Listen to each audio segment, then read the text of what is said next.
윤복희라는 가수 아시죠? 1979년 서울국제가요제에서 윤복희 씨가 대상을 탔습니다. 그때 부른 노래가 여러분이라는 노래입니다. 그 가사가 이렇습니다. 내가 만일 외로울 때면 내가 위로해 줄게. 내가 만약 서러울 때면 내가 눈물이 될게. 어두운 밤 험한 길 걸을 때 내가 너의 등불이 되리.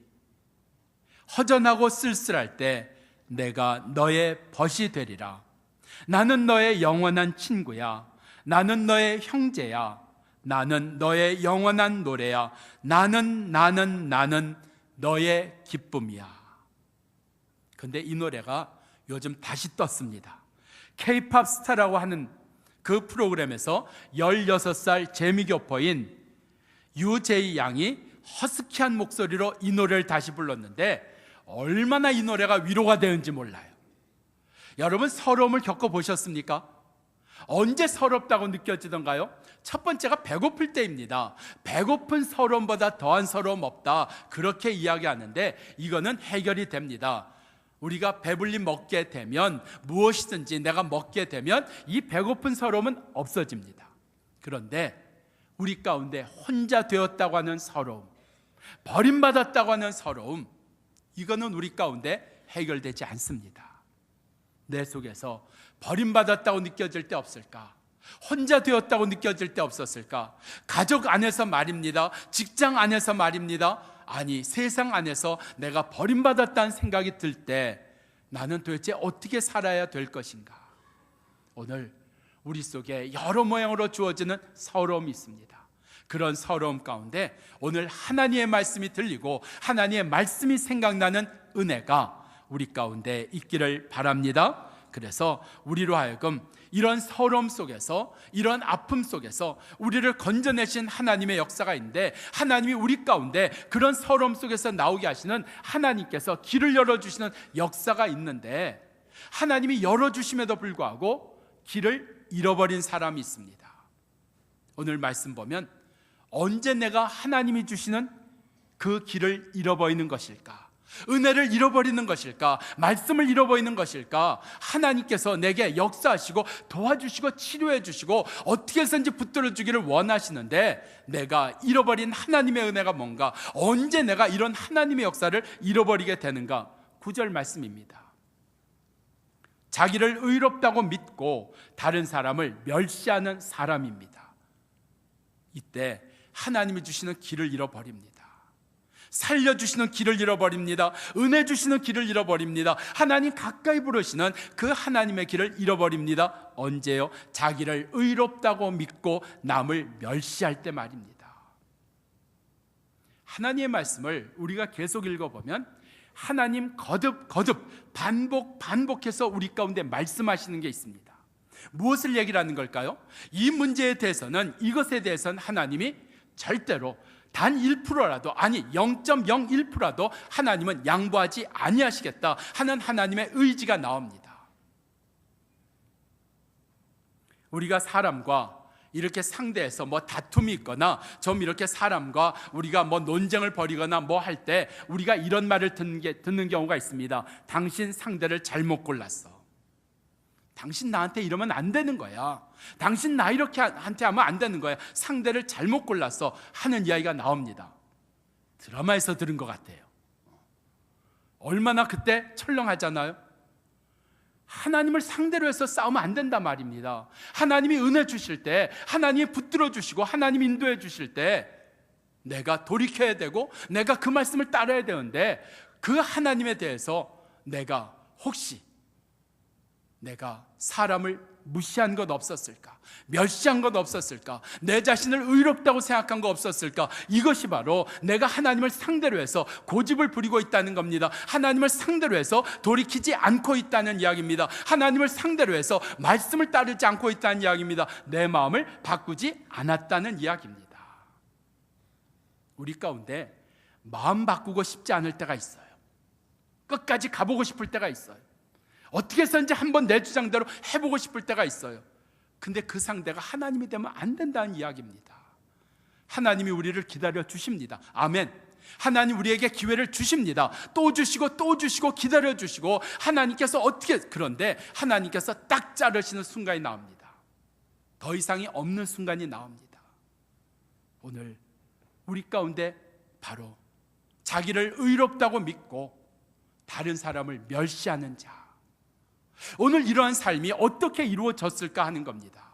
자기를 의롭다고 믿은 근거가 여기 나오는데, 오늘 11절 말씀 보면 이렇게 되어 있습니다. 왜 자기를 의롭다고 믿었냐 이야기합니다. 나는 다른 사람들처럼 남의 것을 훔치지 않았습니다. 남의 것을 도둑질하지도 않았습니다. 남의 것을 탐내지도 않았습니다. 이야기가 나옵니다. 남의 여자에 대해서 난 눈 돌리지도 않았습니다. 나온단 말입니다. 그래서 자기를 의롭다고 이야기하는 겁니다. 자기가 만들어 놓은 기준입니다. 자기가 만들어 놓은 기준을 가지고 자기를 의롭다고 평가하고 있다는 이야기입니다. 우리의 기준은 우리 손에 있지 않습니다. 우리의 기준은 우리가 만드는 것이 아닙니다. 우리의 기준은 하나님에게 있습니다. 하나님께서 성경은 이야기합니다. 하나님께 죄사함을 받은 자, 하나님께로부터 의롭다함을 받은 자는 복이 있다 말씀하고 있습니다. 의로운 자는 한 분밖에 안 계시니 하나님밖에는 누구도 의로울 수가 없다 말씀하고 있습니다. 그런데 자기를 의롭다고 믿었다는 겁니다. 자기를 의롭다고 인정했다는 겁니다. 자기는 의롭다고 이야기하고 있다는 겁니다. 언제 그렇게 할 수 있다고요? 자기가 만든 기준에 의해서 자기를 보니까 나는 옳다 이거예요. 나는 의롭다 이거예요. 나는 맞다 이겁니다. 우리가 다 만든 기준들이 있습니다. 각자 다 다른 기준들입니다. 다 달라요, 기준들이. 그 기준을 가지고 우리가 사람을 보는 겁니다. 그 기준을 가지고 자녀를 대하기도 하고, 그 기준을 가지고 남편을 대하기도 하고 아내를 대하기도 한다는 이야기입니다. 그 기준은 우리 속에 다 이 안에 있습니다. 그런데 다르습니다. 저희 집 사람하고 저하고 참 많이 다른 것들이 많이 있어요. 저는 이렇게 다른데도 불구하고 지금 30년 이상 같이 산 거 오직 하나님의 은혜인 줄 믿습니다. 얼마나 다른지 아세요? 저희 집 사람은 예능을 좋아합니다. 예능. 예를 들면 무한도전이라든지 뭐 복면가왕이라든지 뭐 이런 예능을 좋아합니다. 근데 저는 송중기를 좋아합니다. 이렇게 다르습니다. 달라요. 저는 예능을 왜 보는지 이해가 안 가요. 설명해봐요. 그걸 왜 봐요? 그거를 차라리 잠을 자지요. 차라리 딴 것을 하죠. 근데 저희 집사람은 또 이해 안 되는 게 있어요. 아니 뭘 송혜교를 저렇게 많이 쳐다보나. 핸드폰을 갖고 찍기도 합니다. 달라요. 우리 안에 각자 기준이 다르단 말이에요. 그런데 문제가 뭔지 아세요? 그 기준을 가지고 사람을 본다는 거예요. 어느 날부터 내가 내 기준을 만들기 시작했고, 어느 날부터 내가 내 만든 기준을 쫓아가기를 시작을 했을까? 우리 속에 하나님의 말씀을 따라 살아야 될 내가, 하나님의 말씀에 순종하고 하나님의 말씀을 기뻐하고 그 말씀을 지키는 것을 기쁨으로 삼고 감사로 살았어야 될 내가, 어느 날부터 내가 만든 기준에 의해서 내가 묶여버리고 그것을 절대적인 것으로 여기고 그것을 이루려고 그러다 보니까 자녀에 대해서도, 세상에 대해서도, 교회에 대해서도, 이웃에 대해서도 언제 하나님이 주신 은혜를 잃어버리냐고요? 언제 하나님께서 내게 열어주신 길을 잃어버리냐고요? 우리 속에 자기가 만든 기준에 의해서 자기를 옳다 할 때 말입니다. 자기를 의롭다고 인정할 때 말입니다. 나는 남의 것을 빼앗지 않았습니다. 나는 남의 것을 도적질하지 아니했습니다. 이게 기준이 될 수 있을까요? 너무나도 당연한 거 아니에요? 그런데 그것을 가지고 자기를 의롭다고 믿고 있다는 이야기입니다. 자기를 그렇게 인정하고 있다는 이야기입니다. 로마서 14장 10절에 있는 말씀입니다. 내가 어찌하여 내 형제를 판단하느뇨? 어찌하여 내 형제를 업신여기느뇨? 우리가 다 하나님의 심판대에 서리라. 13절 말씀에 우리가 서로 판단하지 말고 도리어 부딪힐 것이나 거칠 것을 형제 앞에 두지 아니할 것에 주의하라 말씀하고 있습니다. 내가 기준을 가지고 살 때 일어나는 일들이 있습니다. 이게 바로 죄입니다. 기준을 갖고 살아도 되지 않겠냐? 문제될 게 없어 보입니다. 그런데 기준을 만들고 기준을 갖고 살면 어떤 일이 일어나면 죄를 짓는 역사가 일어난다는 겁니다. 그 죄 첫 번째가 뭔지 아세요? 9절 말씀 보면 오늘 우리 가운데 자기를 의롭다고 하고 자기를 의롭다고 했다 그랬어요. 자기를 드러내는 겁니다. 11절에 있는 말씀을 보면 나는 도적질하지 않았습니다. 나는 남의 것을 탐내지 않았습니다. 나는 11조를 했습니다. 나는 금식을 했습니다. 다 뭐가 나와요? 나는 자기 자랑이 나옵니다. 자기를 드러내는 게 나옵니다. 자기를 높이는 게 나온다는 이야기입니다. 우리는 다 누구예요? 우리는 하나님을 드러내야 될 사람들입니다. 하나님을 높여야 될 사람들이고 하나님을 증거해야 될 사람들입니다. 그런데 하나님을 증거하고 하나님을 높이는 것 대신에 자기가 나온단 말입니다. 이런 부분에 대해서 하나님은 조금 더 양보하지 아니하십니다. 하나님은 조금 더 말입니다. 교회가 커지면 목사도 커지는 것 같아요. 그래서 어느 날부터 교회 이름으로 얘기하는 것이 아니라 어느 목사의 교회로 목사 이름이 교회보다 앞에 나오는 경우가 흔하지 않습니다. 우리 가운데 많습니다. 내가 그렇게 작정했습니까? 내가 주보에다가 교회 이름 앞에 목사 이름을 넣습니까? 그러진 않았습니다. 그런데 그렇게 되어 버렸다는 겁니다. 그래서 성경은 뭐라고 했냐? 주의하라, 정신을 차려라 말씀하고 있는 겁니다. 어떤 죄를 짓는다고요? 내가 기준을 만들고 내 기준에 내가 쫓아갈 때 어떤 죄를 짓는다고요? 하나님을 높이는 자리가 있는 것이 아니라 나를 높이고 나를 옳다 이야기하고 나를 드러내는 것 말입니다. 구약 성경에 보면 다니엘서에 하나님은 다니엘을 통해서 느부갓네살 왕에게 이렇게 말씀하셨습니다. 너의 나라가 아니다.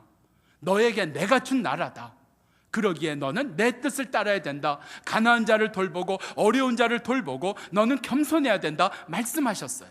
그런데 느부갓네살이 우습게 합니다. 그 하나님이 내게 어찌할 수 있을까? 그 하나님이 내게 어찌할 수 있을까? 그래서요 여전히 자기 뜻대로 삽니다.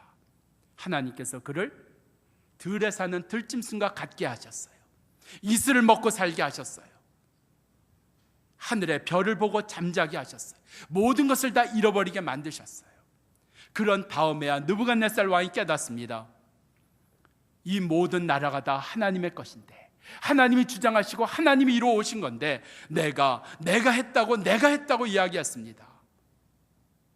그가 깨달았을 때, 하나님을 인정했을 때 하나님은 회복의 역사를 주셨습니다. 내가 기준을 만들고 그 기준에 내가 빠져있고 쫓아가면 어떤 죄를 짓는다고요? 하나님을 높이는 것이 아니라 하나님을 따르는 것이 아니라 내가 두 번째 죄가 나옵니다. 같은 9절 말씀 가운데 나오는데 다른 사람을 멸시한다 그랬어요. 하나님은 어떠한 경우에도 다른 사람에 대해서 멸시하거나 무시하는 것을 용납하지 아니하셨습니다. 우리 속에 못마땅한 사람 왜 없겠어요? 나한테 어렵게 한 사람 왜 없겠어요? 아니 그 정도가 아니라 실제적으로 나를 힘들게 한 사람이 있습니다. 그런 사람을 뭐라고 불러요? 웬수라고 부릅니다. 웬수.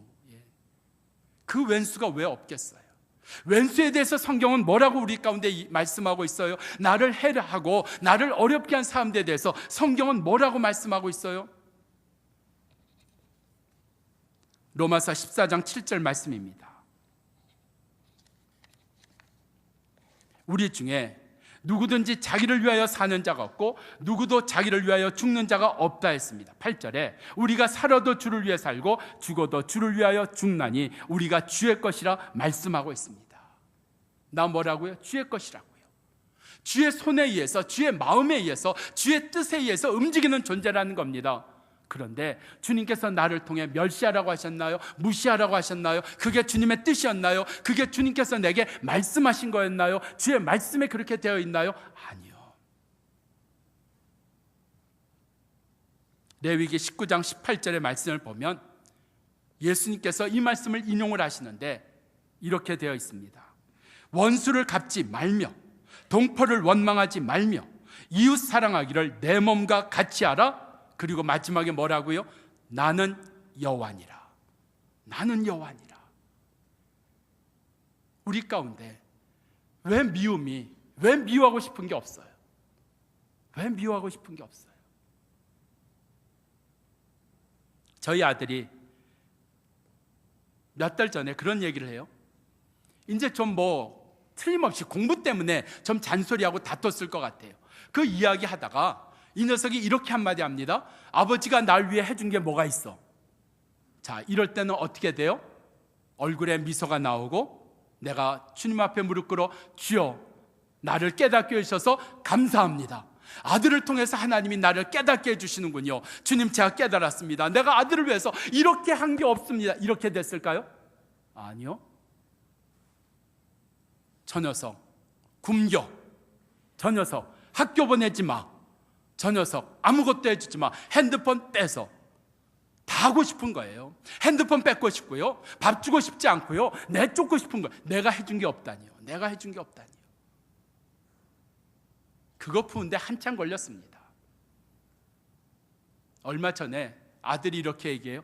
세례 받는 게 이제 뭔가 이야기하다가 세례를 자기는 미국에서 친구들이 있는 교회 가서 세례를 받고 싶다 이거예요. 자, 제가 생각 잘했다. 그래, 친구들이 있는 곳에서 가서 받아. 아빠가 너를 위해 축복기도 여기서 해줄게. 그랬을까요? 내가 여기 엄연히 살아있는데, 내가 여기 목사인데, 그것도 내가 담임 목사인데, 아니 나한테 세례 받지 않고 거기까지 가서 세례를 받겠다고? 와, 들어가, 네 방에 들어가, 나오지 마. 이걸 풀어야 되는데요, 참 힘들어요.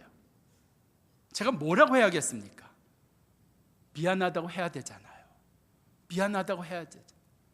그가 세례 받겠다고, 나는 미국에서 친구들이 있는 곳에서 세례 받겠어, 이건 우리 아이가 정해야 될 문제 아니에요. 그걸 왜 내가 정해야 되냐 말이에요. 우리 아들이 정해서, 자기가 정해서 거기서 세례 받겠다. 그래 아들아, 아빠는 좀 섭섭하지만 네가 그렇게 정했으면 그래, 그렇게 해. 그래야 되는 거잖아요. 근데 지금 목사인 내가, 아버지인 내가 그걸로 화를 냈단 말이에요. 이걸 풀어야 되는데 풀어야 될 방법이 뭐가 있어요? 미안하다고 하는 방법밖에 없는 거예요. 근데 그게 안 나온단 말이에요. 기도해 주세요. 좀 쉽게, 아들아 미안하다, 이걸 해야 되는데 그 말이 안 나오니까 자꾸 아들아 뭐 먹고 싶냐, 아들아 뭐 필요하냐, 미안하다는 이야기 대신에 자꾸 그걸로 때우고 싶은 거예요. 그냥 선물 하나 해주는 걸로, 좀 잘해주는 걸로, 먹고 싶은 거 사주는 걸로, 그런 걸로 잘해주고 싶은 거예요. 그런 걸로 대신하고 싶은 거예요. 성경은 뭐라고 말씀하세요? 우리 아들이 내 이웃 아니에요.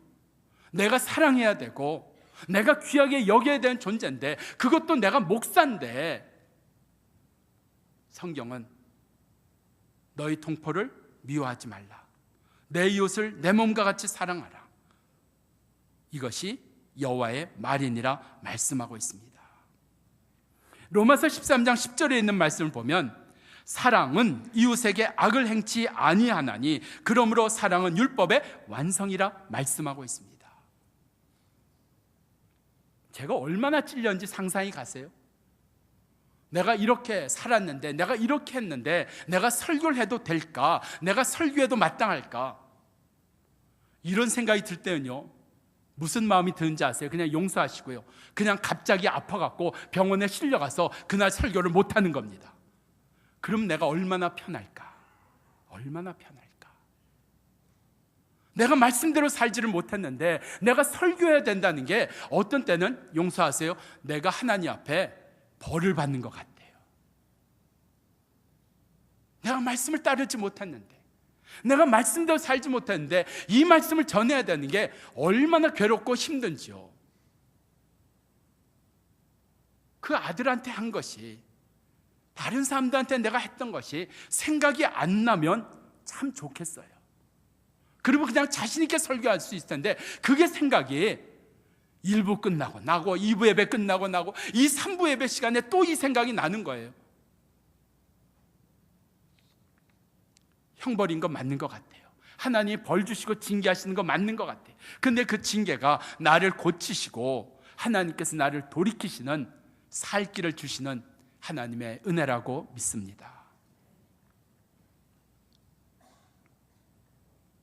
로마서 15장 2절에 우리 각 사람이 이웃을 기쁘게 하되 선을 이루고 덕을 세우도록 할지니라. 구절 우리에게 말씀하고 계세요. 야고보서 4장 11절 형제들아 피차에 비방하지 말라. 형제를 비방하는 자나 형제를 판단하는 자는 곧 율법을 비방하고 율법을 판단하는 것이라. 내가 만일 율법을 판단하면 율법의 준행자가 아니라 재판자로다. 야고보서 4장 12절 입법자나 재판자는 오직 하나이시니 능히 구원하기도 하시며 멸하기도 하시느니라. 너는 누구간데 이웃을 판단하느냐. 말씀입니다. 주의 말씀입니다. 언제 이 죄를 짓는다고요?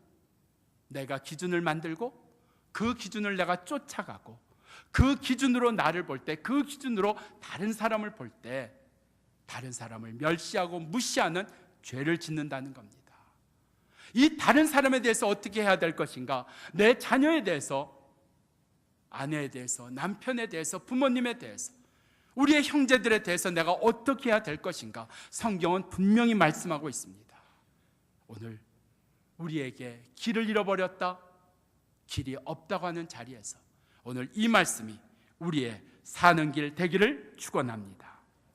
두 번째로, 오늘 우리가 길을 잃었을 뿐만 아니라 길이 막히는 경우가 있습니다.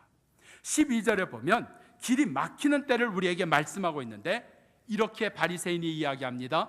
나는 일주일에 2번씩 금식을 합니다. 나는 모든 소득에 대하여 11조를 하나님 앞에 드립니다. 이러면 하나님께서 훈장이라도 주셔야지 돼요. 근데 훈장은 고사하고 받은 훈장까지 하나님이 떼버리신다 하는 겁니다. 왜 그런지 보세요.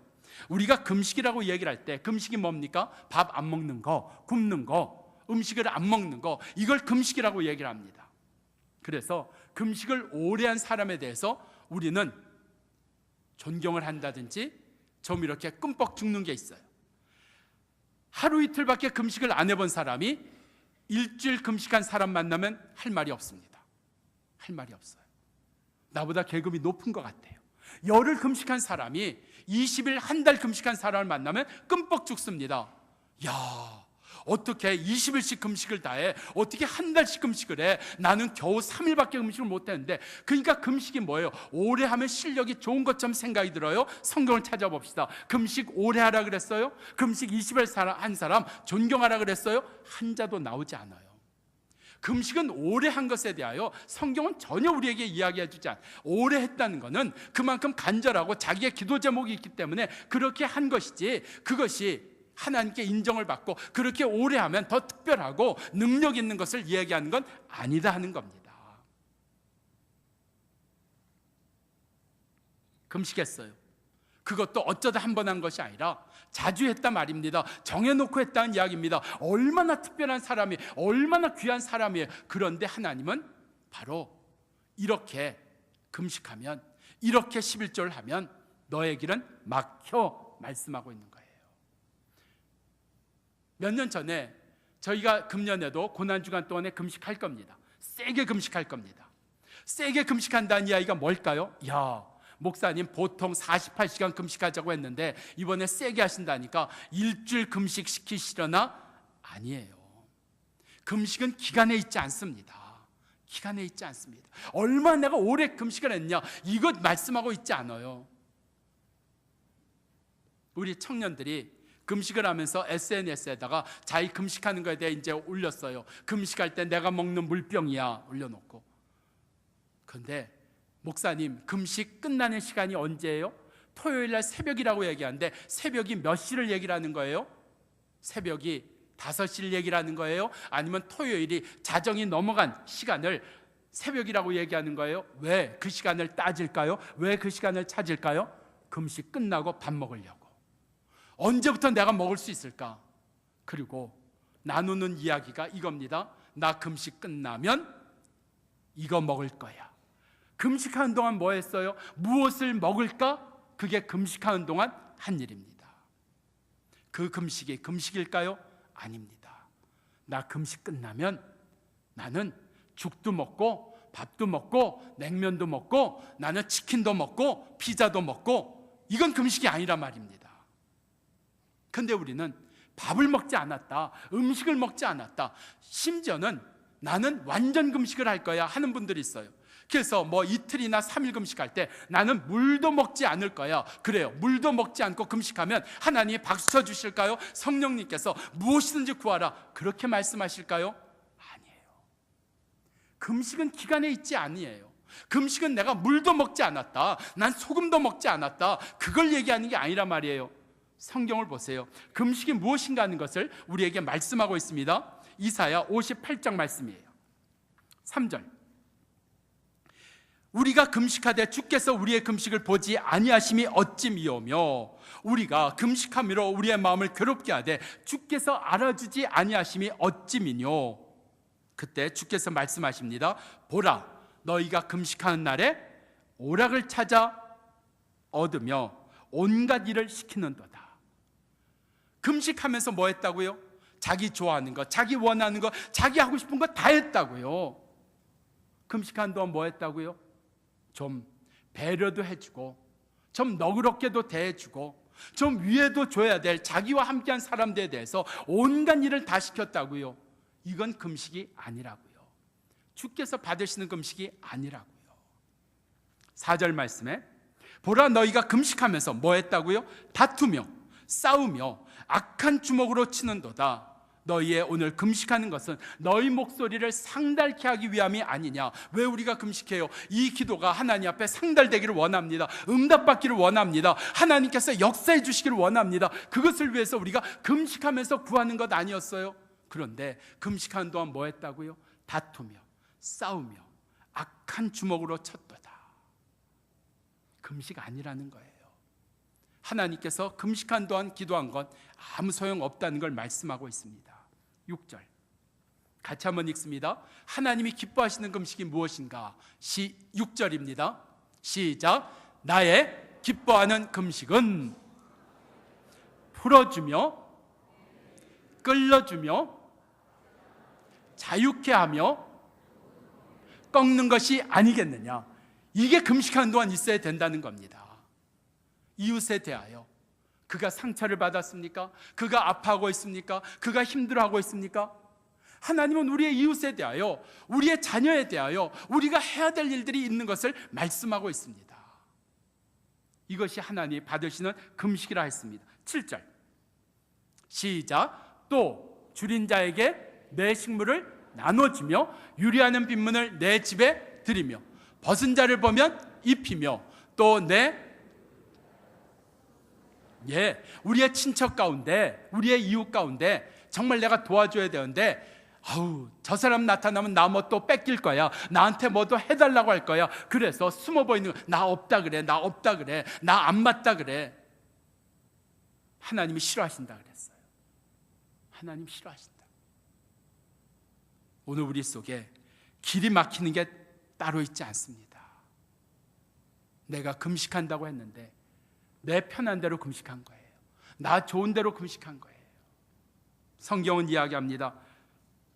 이렇게 너희가 금식하면 8절에 너의 빛이 아침같이 비칠 것이며 너의 치료가 급속할 것이며 내 의가 내 앞에 행하고 여호와의 영광이 내 뒤에 호위하리라. 할렐루야. 9절 내가 부를 때 나 여호와가 응답하겠고 내가 부르짖을 때 말하기를 내가 여기 있다 하리라. 아멘 아니에요? 만일 내가 너희 중에서 멍에와 손가락질과 허망한 말을 제하여 버리고 10절 줄인 자에게 내 심정을 통하며 괴로운 자의 마음을 만족케 하면 내 빛이 흑암 중에 발하여 내 어둠이 낮과 같이 될 것이며 11절 시작. 나 여호와가 너를 항상 인도하여 마른 곳에서도 만족케 하며 너는 물이 끊어지지 아니하는 할렐루야. 우리 가운데 이 역사가 있어야 되는 겁니다. 하나님이 이 역사를 이루어주기를 원하시는 겁니다. 그런데 이게 다 막혀 있단 말입니다. 언제 막혀 있어요? 내가 밥을 안 먹은 것으로 금식이라고요. 내가 기도했으면 그 기도가 하나님 앞에 상달돼야 되잖아. 무릎 꿇었으면, 내가 봉사했으면 이 역사가 일어나야죠. 근데 우리 가운데 내가 봉사도 하고 내가 섬기기도 하고 내가 헌금도 하고 내가 주애를 하기는 했는데 다 뭐라고요? 하나님이 모르신다고요. 하나님이 싫어하신다고요. 하나님이 안 받으신다고요. 하나님이 기뻐하지 아니하신다고요. 그것을 이사야 1장에서는 이렇게 말씀했습니다. 너희가 내 전에 왔지만, 내 집에 왔지만 너희는 내 마당만 밟은 것이니라. 예배 드린 게 아니래요. 봉사한 게 아니래요. 섬긴 게 아니랍니다. 오늘 우리 속에 내가 정말 금식을 어떻게 하고 있는 것인가? 내가 정말 신앙생활을 어떻게 하고 있는 것인가? 내가 정말 기도 생활을 어떻게 하고 있는 것인가? 내가 순종의 생활을 어떻게 하고 있는 것인가? 다시 말씀대로 돌아가는 은혜가 우리 가운데 있기를 바랍니다. 자, 언제 또 막히냐? 두 번째가 여기 11조에 대한 이야기입니다. 뭐라고 얘기를 해요? 이 바리새인이 나는 모든 소유에 11조를 했습니다. 11조 했어요. 근데 말라기서에 보면 이 11조는 하나님의 것이라 그랬어요. 하나님의 것을 하나님 앞에 드렸는데 이게 지금 자랑할 일이에요? 이게 지금 내놓을 일이에요? 아닙니다. 아니에요. 어느 성도님을 만난 적이 있어요. 근데 그분도 사업을 크게 하시는 분이에요. 그러니까 이렇게 그 사업체가 여러 군데 있어요. 많이 있어요. 그러면서 그분을 소개한 목사님이 이렇게 이야기를 하셨어요. 목사님, 이분은 11조를요 10에 7조를 하십니다. 열을 벌면 7을 11조로 드린다는 거예요. 여러분, 11조는 뭐예요? 열의 하나가 11조 아니에요? 열의 하나가 11조, 거기에 매여 있는 거 아니에요? 근데 이분은 열의 7을 하나님 앞에 드립니다. 한번 생각해 보세요. 자, 10,000원 생겨서 11조 할 때 1,000원입니다. 10만 원 생겨서 11조 하면 10,000원입니다. 100만 원 생겨서 11조 하면 10만 원입니다. 어느 게 어려울까요? 100만 원에 11조 하고 남은 게 얼마예요? 90만 원. 10만 원에 11조 하고 남은 게 얼마예요? 9만 원. 이런 계산은 나밖에 못하는 것 같아요. 10,000원에 11조 하고 남으면 얼마예요? 9,000원. 그럼 100만 원에 11조 하고 남으면 90만 원이란 말이에요. 남는 게 얼마나 더 많아요. 그런데 우리가 11조 하는 게 늘어날수록, 소득이 늘어날수록 11조가 어려워지더라 하는 겁니다. 열의 하나는 하나님의 것이다. 근데 그것을 지금 내놓고 자랑하고 있다는 이야기예요. 성경은 이야기합니다. 누가복음 11장 42절에 이렇게 말씀합니다. 화 있을진저 너희 바리새인들이요, 너희가 박하와 운양과 모든 채소에 11조를 드리되 공의와 하나님께 대한 사랑은 버렸도다. 11조 했다는 게 중요한 것이 아니라 11조 하고 어떻게 살았느냐 하는 거예요. 11조 하고 무슨 말을 했냐 하는 거예요. 내가 11조는 했는데 이것에서도 11조 띄고, 아니 내가 10에 5조도 떼고 내가 10 가운데 7도 헌금을 했는데 그리고 나서 어떻게 살았느냐 하는 거예요. 공의, 하나님의 뜻대로 살았느냐, 하나님의 사랑으로 살았느냐. 우리 가운데 막히는 자리가 분명합니다. 하나님의 말씀대로 11조도 중요하지만 11조 하고 나서 내가 살아야 될 하나님의 말씀 놓치지 않는 은혜가 우리에게 있기를 바랍니다. 자, 세 번째 13절 말씀이에요. 세리는 멀리 서서 감히 눈을 들어 하늘을 우러러보지도 못하고 다만 가슴을 치며 하나님이여 나를 불쌍히 여기소서, 나는 죄인이로소이다. 바리새인은 어떻게 기도했어요? 나는 도적질하지 않았습니다. 나는 11조 했습니다. 나는 남의 것 탐내지 않았습니다. 그런데 오늘 여기 세리는 어떻게 해요? 하나님이여 나를 불쌍히 여겨 주소서, 내게 은혜를 베풀어 주소서, 주여 나를 용서해 주옵소서. 이 차이입니다. 우리 가운데 언제 길이 열리는가? 내 한 일을 자랑한 것이 아니라, 내 한 일을 드러낸 것이 아니라 하나님이 하실 일, 하나님이 해주셔야 되는 일을 구하고 그 하나님이 하실 일을 믿고 가는 길이 열리는 인생 되기를 주의 이름으로 축원합니다. 기도하십시다.